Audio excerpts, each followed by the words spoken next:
Hello students, welcome to our channel solution pharmacy. तो जैसा आप जानते हैं हम लोग मेडिसिनल केमिस्ट्री का यूनिट 2 कर रहे हैं। आइए अगला टॉपिक करते हैं। हमारा अगला टॉपिक है क्यूनोलिन्स। तो क्यूनोलिन्स जो होते हैं वो हमारे एक क्लासिफिकेशन है एंटी मलेरियल ड्रग्स का अपने सिलेबस के अकॉर्डिंग। सबसे पहली चीज है क्यूनोलिन क्या है। तो क्यूनोलिन आपके फ्यूज्ड हेट्रोसाइक्लिक डेरिवेटिव्स हैं और हर एक डेरिवेटिव का अपना एक फार्माकोलॉजिकल एक्टिविटी होता है। क्यूनोलिन्स को अगर हम फर्दर क्लासीफाई करें तो इसके क्लासिफिकेशन में पहला है सिंकोना एल्केलॉइड, जिसका एग्जांपल है क्यूनिन। ये देखिए, ये इसका स्ट्रक्चर है।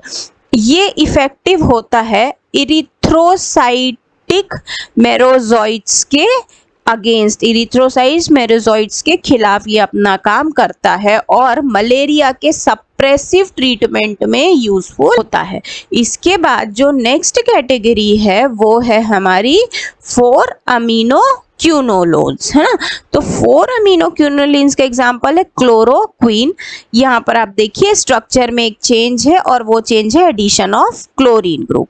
नेक्स्ट है हमारा 8 अमीनो क्यूनोलिन्स, मतलब 8th पोजीशन पे हम लोग कुछ ना कुछ चेंज करेंगे, है ना।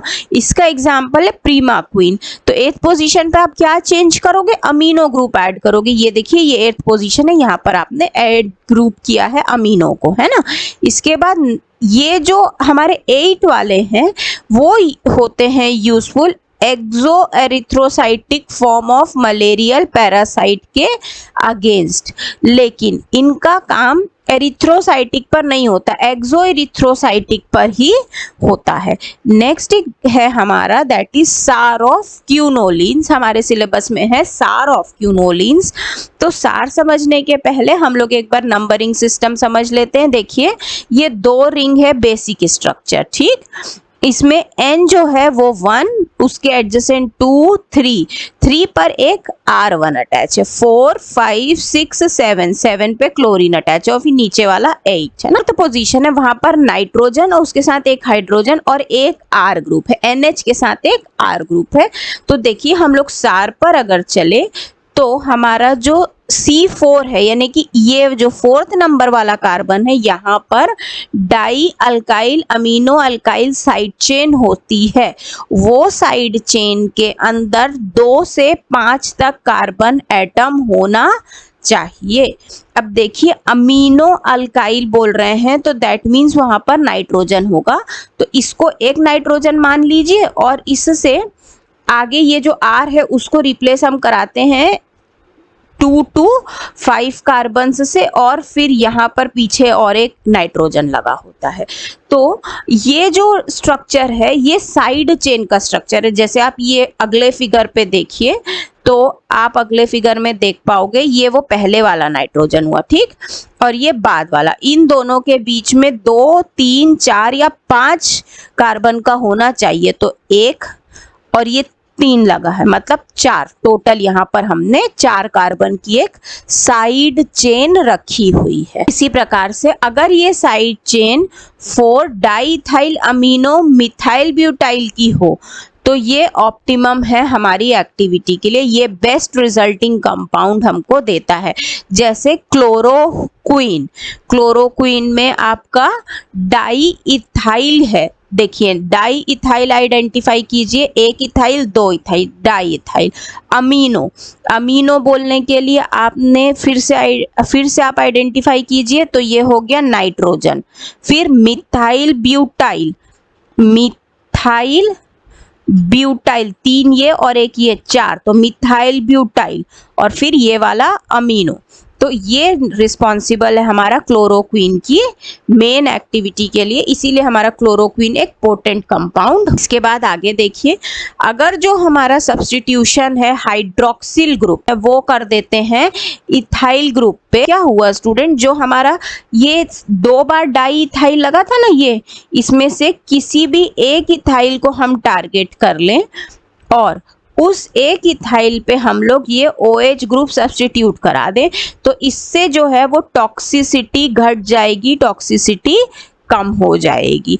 इसके बाद मान लीजिए यही जो इथाइल वाली साइड चेन चल रही थी ना, वहां पर हम लोग क्या करते हैं, एक एरोमेटिक ग्रुप को इंट्रोड्यूस करा देते हैं।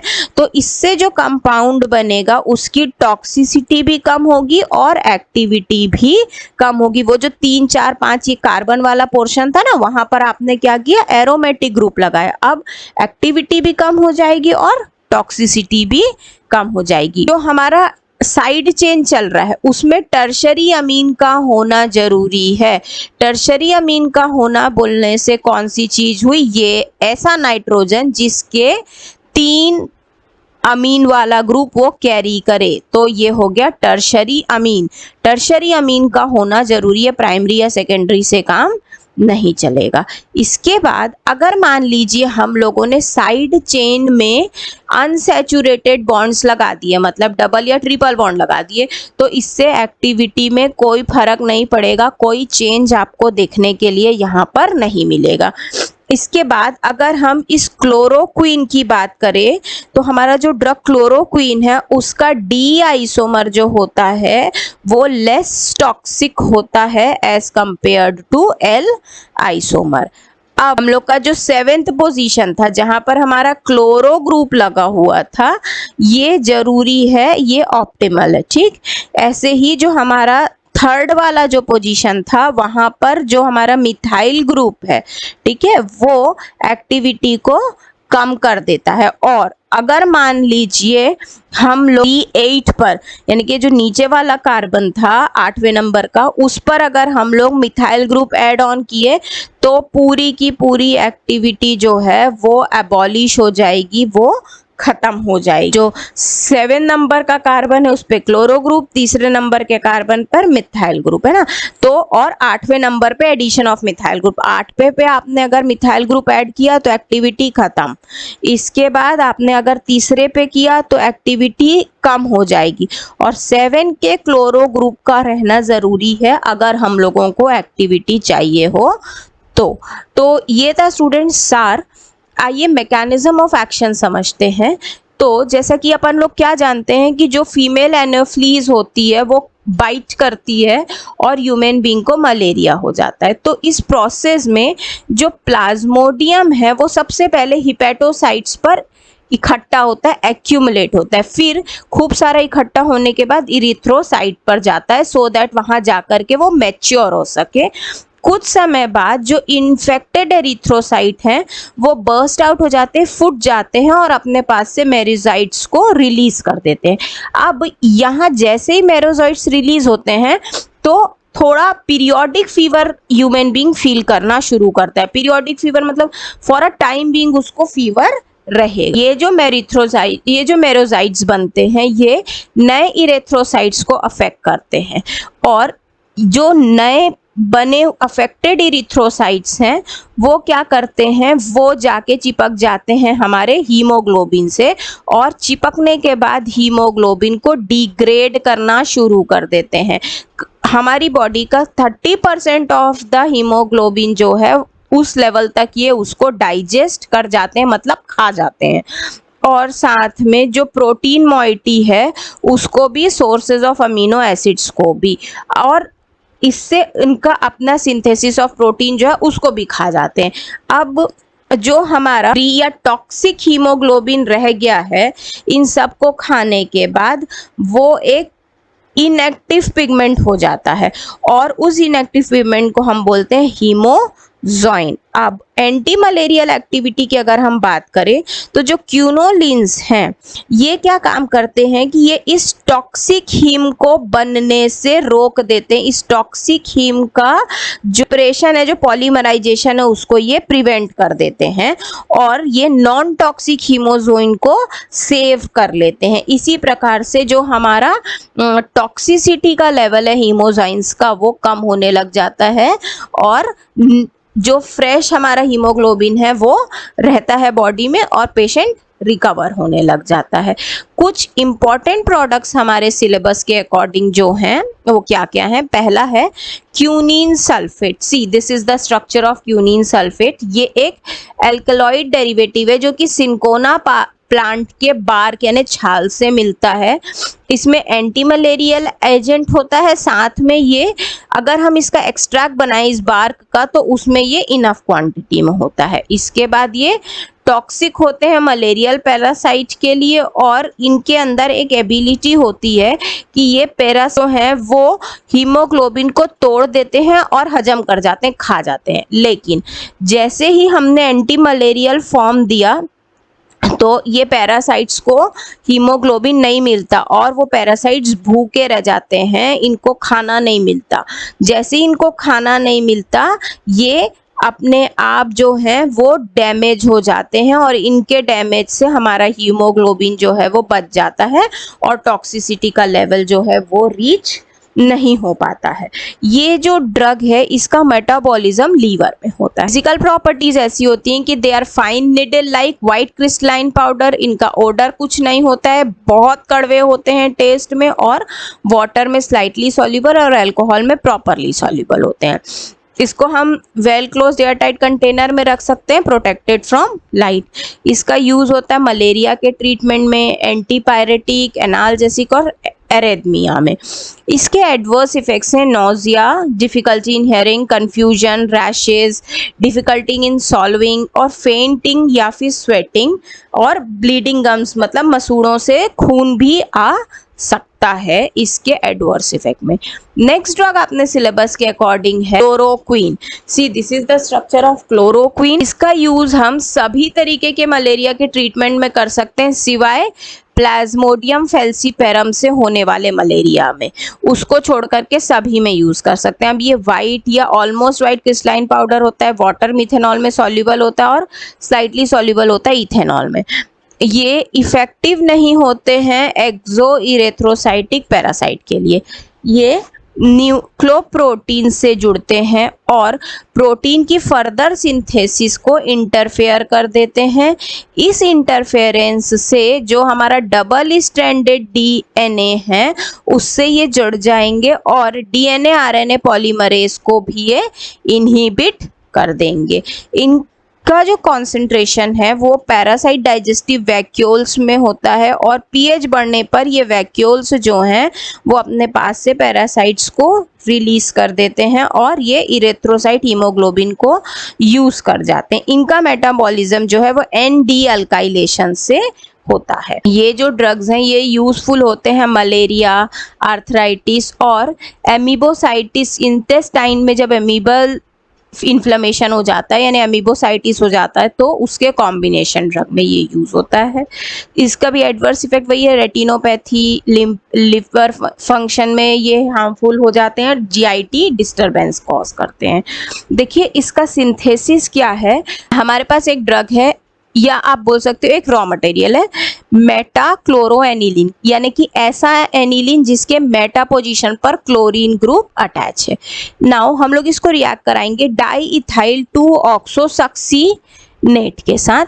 देखिए यहाँ से 2H और ये O, ठीक।